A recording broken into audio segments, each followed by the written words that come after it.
বাবা একটু হাত চালিয়ে কর, বেগুনটা তাড়াতাড়ি দে।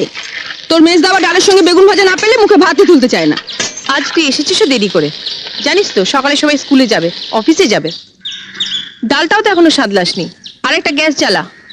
আজ দীপা আবার বলেছে কুরকুরে আলু ভাজা চাই। আমি আলু কেটে দিচ্ছি, তুই কড়াটা চাপা।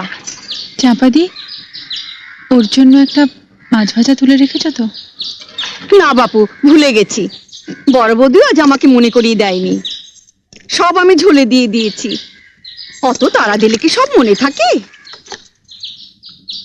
আর কটা দিন অপেক্ষা করো, পুজো আসছে।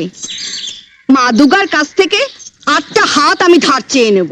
উফ, তোমাদের বাড়িতে 10 হাত না হলে কাজ করা আমার সম্ভব হচ্ছে নি। সরো। ফাজলামো করিস না চাপা, তাহলে তো রাবণের কাছ থেকে তোকে 9টা মাথাও ধার নিতে হয়। 10টা মাথা না হলে সকলের সব কথা মনে রাখবি কি করে? যা বলেছিস, এই বাড়িতে সবার আলাদা আলাদা অর্ডার, এক একজনের এক এক রকম জিভ। জীব নয় দিদি, বলো নোলা। তোমরাও তো এবারের মধ্যেই পড়ো বৌমা। রোজ ডাল চচ্চড়ি দিয়ে তোমরাই কি ভাত খাও? ঝোল ঝাল ঝাল দিয়ে ছাড়া তো তোমাদের মুখেও ভাত ওঠে না। আর যাদের নোলা নিয়ে এত তোমরা হাসাহাসি করছো, তারা তোমাদেরই আপনজন।